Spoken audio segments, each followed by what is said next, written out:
بسم الله الرحمن الرحيم الحمد لله والصلاة والسلام على رسول الله أما بعد tukiendelea katika tafsiri ya surati al-Mulk tulisimama jana katika aya ya 24 na tumeelezea maana aya hii a'udhu billahi minash shaitanir rajim qul huwa alladhi dhara'akum fil ardi wa ilayhi tuhsharun qul sema ya Muhammad waambie kwamba yeye huwa alladhi nafikiri mfumo wa huwa alladhi umejaa katika surati al-Mulk kuanzia aya mwanzo tabarakalladhi biyadihi al-mulk alafu kaja pili huwa alladhi khalaqa al-mauta wal hayat ikaja tena alladhi khalaqa sab'a samawati sawa alafu baadaye ikaja tena huku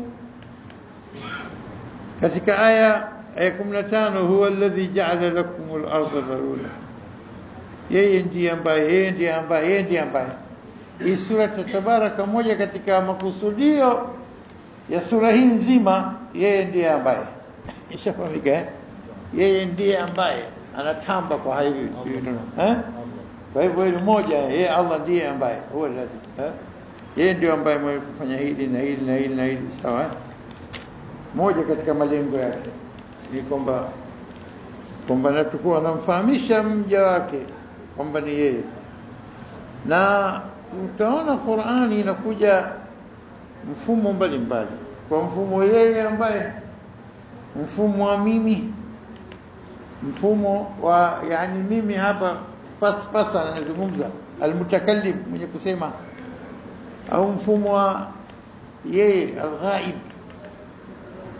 tumeanza alhamdulillah rabbil alamin alhamdulillah yeye Allah alhamdulillah rabbil alamin yeye ndiyo rahman yeye ndiyo rahim yeye ndiyo malik yawmiddin mshamjua nani sifa zake hizi sasa hivi mshamjua yeye alikuwa ghaib yuko mbali na nyinyi sasa hivi mnamhudhurisha karibu yenu unaposema mshamjua sasa hivi unasema iyaka ilivyo kwa mfumo ule ile iyahu na'budu ni yeye ndiye tunamwabudu wa iyahu nasta'in ilivyo lakini la anataka wewe baada ya kisha kumtambua kwa sifa zake za alhamdulillah rabbil alamin arrahman arrahim malik yawmiddin wewe mshamjua huyu kwa hivyo hakuna kustahili kuabudiwa ila yeye unamkurubisha mbele yako istihdhar rabb kumhudhurisha mbele yako kwa kuzungumza naye sasa kumwambia ya rab iyyaka na'budu kwa mfumo wa mwanzo huwa alladhi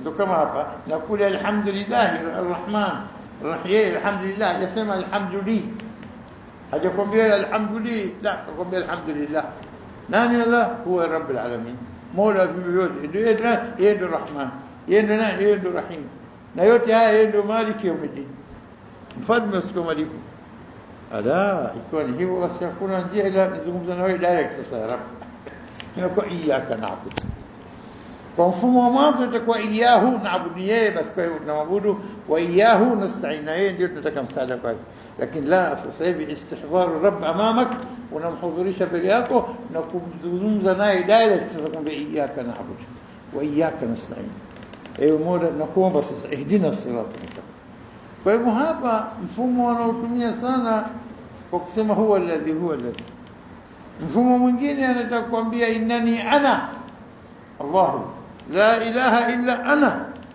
fa'budni wa aqimi salata li dhikri hapa nakwambia direct innani ana Allah la ilaha illa ana hakika mimi ndiye Allah hakuna anastahili kuabudiwa ila mimi fa'budni basi niabudu mimi wa aqimi salata li dhikri na usimamisha sala kwa utajo wangu unafahamika hapo sasa hivi kwa hivyo baina yeye mwenyewe anasema baina yeye kukupeleka kwa mtu wa tatu al-ghaib third person kwa kizungu anasema third person sasa hivi hapa anatumia mfumo wa third person huwa alladhi ni yeye ambaye bila shaka yeye ndo Mwenyezi Mungu anasema maneno haya na yeye ndo tunazungumza naye kwa kumuomba maombi yetu wa qala rabbukum ud'uni astajib lakum anasema mola wenu niombeni nikupeni kwa hivyo tunamwomba dai ya rab Allahumma lakal hamd Allahumma lakal hamd Allahumma ighfir lana dhunubana rabbana atina fid dunya hasana. Unazungumza naye direct kwa Mola wako biduni wasita, bila kupitia impitie. Hakuna makafiri walikuwa wakitumia masanamu kwa ajili ya kupeleka salamu kwa Mola, liyuqarribuna ila Allah zulfa. Kwa nini mnaabudu masanamu? Liyuqarribuna ila Allah zulfa, ili itusogezee maombi yetu kwa Mola. Masanamu mtengeneza nyinyi wenyewe, kusogezeni ujinga gani wote? Kwa hivyo hapa qul huwa alladhi, sema ni yeye huyo ambaye qul huwa alladhi dharaakum, qul huwa alladhi ansha'akum, ya juu hiyo kwanza 23. Halafu qul huwa alladhi dharaakum, yeye ndiye aliyekuumbeni, waja'ala lakum as-sam'a wal absara wal afida.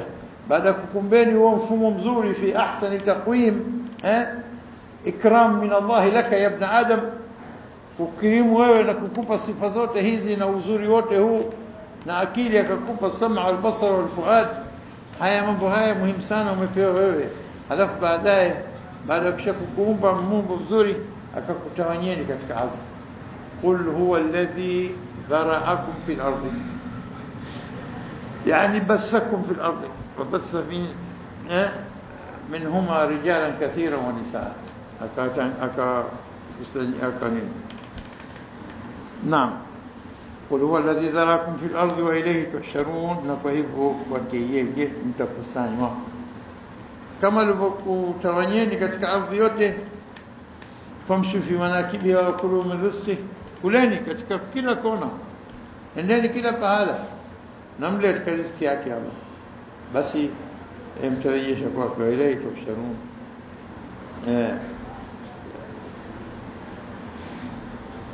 Kwa hivyo hapa aya 24 baada kusema qul huwa alladhi dhara'akum fil ardi wa ilayhi tuhsharun, haya maneno katika majadiliano baina Mtume sallallahu alaihi wasallam na kufar Quraysh, ambao walikuwa hawataki kuamini na kila wanachoambiwa na kila wanachojulishwa utukufu wa Mwenyezi Mungu kwa vitu alivyoviumba, aita jeuri zao na stiza zao na kejeli zao na maneno ya kunini ya kumtafiri Mtume sallallahu alaihi wasallam na kumkera.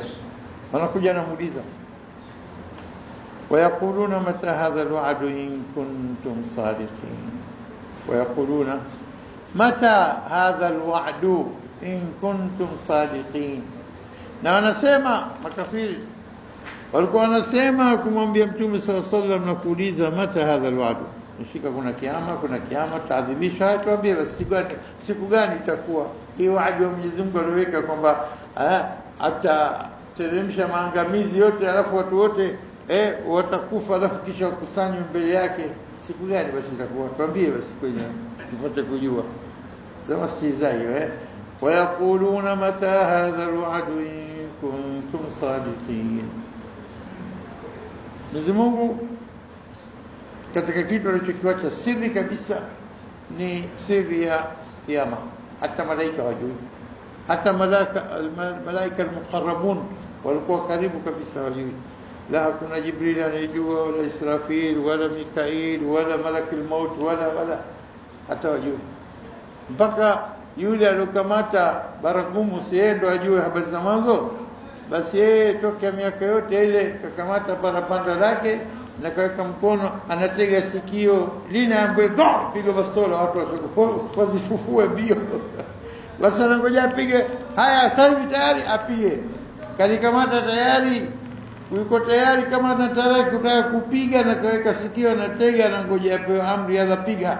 Jinsi kiyama kilivyokuwa karibu, anangojea apige baragumu, kakaa tayari, katega sikio, anasikiliza. Mtu anayefanya hivyo anakuwa bado muda gani kutekeleza jambo? Bado muda gani kutekeleza jambo? Anytime totally. Khuliqtu ana wasaa kahatain. Sallallahu anasema nimeumbwa mimi kwa kuja kwangu kupewa ni utume na kiyama kama hivi vidole vile, siko karibu ukaribu. Ya Rasulullah, miaka 1440 na ishapita, bado karibu hivi kama kwa Mwenyezi Mungu. Miaka 1400 wala 2000 wala 10,000 sitote mbele ya mamilioni ya miaka ambayo kuumbwa kwa ulimwengu wote. Allah wahdahu a'lam dini alipoanza kuumba ulimwengu. Na binadamu ni mtu wa mwisho kabisa kuja duniani. Maana ajabu miaka 1400 relatively kwa muda nisbiyan, kwa wakati ukilinganisha na umri wa ulimwengu, si chochote si lolote. Miaka iliyopita karne 14 na nusu sasa, wala si chochote wala si lolote. Kwa hivyo muda mdogo. Na kila anapoulizwa Mtume sallallahu alaihi wasallam jawabu lake huwa vipi? Anakuja mtu anaambia ya Rasulullah, mata saa, siku gani itakuwa kiyama? Jawabu lake baada ya kumwambia mimi mwenyewe sijui, anamwambia madha a'adadta laha, madha a'adadta laha, umeandaa kitu gani kwa ajili ya hiyo saa unayouliza, hicho kiyama nini umejitayarisha kwa kukikabili? Hilo ni swala lako muhimu kuliko kuniambia siku gani itakuwa. Hilo ni swala muhimu zaidi nikuulize wewe, madha a'adadta laha, umejitayarisha nini kwa kuikabili saa hiyo ya kiyama? Hilo ya bimaana nini? Kwamba unaniuliza mimi jambo hili si mikononi mwangu. Wayasalunaka 'ani saati ayana mursaha, wanakuuliza saa lini itakuwa. Fima anta min dhikraha, uko wapi wewe ya Muhammad na kujua kuidhukuru na kuitaja na kujua huo wakati wenyewe? Ahamu shii ni kitu gani muhimu? Ila rabbika muntaha, basi mnarudi kwa Mola. Wayasalunaka mata hu, wanakuuliza lini itakuwa. Qul asa yakuna qariba, wende kwa karibu. Na aya chungu zima iqtarabat as-sa'a wa inshaqa al-qamar, saa imekurubia. Iqtarabat as-sa'a, na wao katika ghafla yalabuna, wanacheza. Saa inakurubia, na kila siku ikipita na unakurubia zaidi kwenye saa yenyewe. Walipouliza jambo siku gani saa, Mwenyezi Mungu katoa mambo matano haya msiaulize, hajui mtu yote ila yeye. Inna Allaha indahu ilmu saa, hakika kwake Allah ndio ilmu ya saa wakati wa kiyama. Wa yunazzilu al-ghayth, na yeye ndio mwenye kushusha mvua. Wa yunazzilu al-ghayth wa ya'lamu ma fi al-arham, na anajua yale yaliyokuwa katika matumbo ya akina mama. Ma fi al-arham, sio man fi al-arham. Kwa man fi al-arham, nani huyo? Mwanamume mwanamke. Mwanamume mwanamke mtajua, itafika siku nyinyi mtajua. Mkitumia maskeni hadi hospitali katizama mtoto wa kike mtaambiwa kiume. Lakini ma fi al-arham hii ashmal, inaelezea mengi zaidi, kila kitu ndani yake kilichokuwekwa katika arham, katika matumbo ya kina mama. Mtoto wa kiume wa kike, umri wake utakuwa miaka mingapi, riziki zake ngapi, alafu huyu mtu ataishi muda gani, kila kitu, habari zake zote. Na sio rahim moja, arham wa kila kiumbe. Viumbe vingapi? Kuna mtu anajua vyote? Hakuna. Kwa hivyo watu walitaka kuchokoza hii aya, wakasema wa ya'lamu ma fi al-arham, watu wanajua ma fi al-arham. Wanajua, atakwambia sasa mwezi wa 5, mwezi wa 4, mwezi wa 4 na nusu, wa 6, atakwambia mtoto wa kiume, mtoto wa kike, anajua sio? Wanatazama kama manini, ma x-ray, kwa scanner hizi ziko zana za kujua mengi. Lakini je, unajua riziki yake lini? Unajua huyo mtoto atakuwa atazaliwa, unakufa siku gani? Unajua mambo yake yote, kwa mtu wa khairi, mtu wa shari, mtu wa peponi, mtu wa motoni. Haya ndio maana yake ma fi al-arham. Allah anajua kila kitu kuhusu kile kilichokuwa katika matumbo. Al-arham ya bilioni, matrilioni na quadrillion, wangapi arham za kila kiumbe, sio binadamu tu. Sasa ukitazama hakuna anayejua ila Mwenyezi Mungu. إن الله عنده علم الساعة وينزل الغيث ويعلم ما في الأرحام وما تدري نفس ماذا تكسب غدا. نفس يجوي كيشو kitachuma nini, wama tadri nafsun bi ayi ardhin tamut, na nafsi haijui katika ardhi gani atakufa. Inna Allah alimun khabir, mwenye kujua ni Allah. Kwa hivyo mambo haya yote haya, kama tunaambiwa kwamba wayakuluna mata hadha alwa'du in kuntum sadiqin, maswala yao wanauliza bure, kwa sababu wewe unataka kujua lini saa, lini kiyama. Wewe unajua kwamba idha mata ibn adam faqad qamat qiyamatu. Idha mata ibn adam, akifa binadamu kiyama chake kishasimama. Hasio idha mata ibn adam faqad qamat qiyamatuhu, akifa binadamu kiyama chake kishasimama. Haniambie huyo alikuwa kijana anayesema kwamba ataishi miaka mingapi au mingapi anajuaje? Wangapi walikufa vijana? Wangapi vijana sijuzi hapa kagongwa tu kidogo alianguka katika nini? Pikipiki gari ikamsaga. Wala alikuwa mzima na chochote sekunde tu chini ya gurudumu. Hujui, unaweza kuanguka ghafla, unaweza kupigwa dafra na sababu Mwenyezi Mungu peke yake ndiye mwenye kujua. Kitabu wewe usiingie na ujana wako kwa sababu hujui hata kama utaishi baada saa. Hujui au unajua. Na ukishakufa wewe dunia haina faida kwako wewe. Ukishakufa wewe miaka milioni ikikaa dunia na faida gani? Na wewe ushakwenda kaburini. Kwa hivyo kiama chako ni pale utapokufa. Na ilipokuwa hujui wakati gani inaweza kawa karibu sana kuliko unaofikiria. Na kwa hivyo jiandae. Ndio akasema madha adata laha, akamwambia yule aliuliza kiama dini, akaambia umejitayarisha kwa kitu gani? Hapo sasa kwa hivyo istizai kwa swala waliokuwa sio Waislamu wanauliza wayakuluna mata hadha alwa'du in kuntum sadiqin. Wanakuambia Muhammad hiyo ahadi itakuwa lini? Qul, ujibu hivi swali hili jibu kwa jawabu hili. قل إنما العلم عند الله وإنما أنا نذير مبين. wanakuambia nini? Wayakuluna mata hadha alwa'd, wanakuambia siku gani ahadi ya kiyama? Tena bado kwa istizai, in kuntum sadiqin, kama kweli mnasema, kama mnasema kweli. Yani hata tukikwambia bure maana istizai yenu kwamba hamtuamini. In kuntum sadiqina, kwamba nyinyi mshaqariri, mshaamua kwamba sisi waongo. Ikiwa mnasema kweli, hata tuambie siku gani kwa kiyama. Ina faida gani kukwambia? Ina faida gani kukwambia kwa sababu wewe ushatanguliza in kuntum sadiqin. Ikiwa nyinyi mnasema kweli, tuambie kiyama lini. Ilikuwa wala sijibiwe. Wanaonywa hata kusikiza yale zao, lakini hata hivyo Mwenyezi Mungu anataka kuweka kila kitu kwa safi kwa clear. Waambie قل إنما العلم عند الله. إنما العلم عند الله. hakuna yeyote kiumbe chochote anayejua wakati saa. Ili jambo hili kalihifadhi mwenyewe Allah peke yake. قل إنما العلم عند الله, بس عند الله فقط. wa inma ana nadhir mubin. Hakika mimi mnaniuliza saa, si jukumu langu, si masulia yangu, sio mimi mwenye kusema na mwenye kujua. Iki kiyama anacho nani mwenyewe anakijua? Mwenyewe Allah. Mimi fakat kazi yangu ndogo tu, ana nadhir, mwonyaji, mubin, mwenye kubainisha mambo basi. Mwonyaji wa kubainisha kila kitu. Hayo mengine kama unataka muulize Mwenyezi Mungu mwenyewe. Mimi si wewe, jibu hivyo tu Muhammad. ويقولون متى هذا الوعد إن كنتم صادقين قل إنما العلم عند الله وإنما أنا نذير مبين. Na kwa hakika mimi nadhir mubin.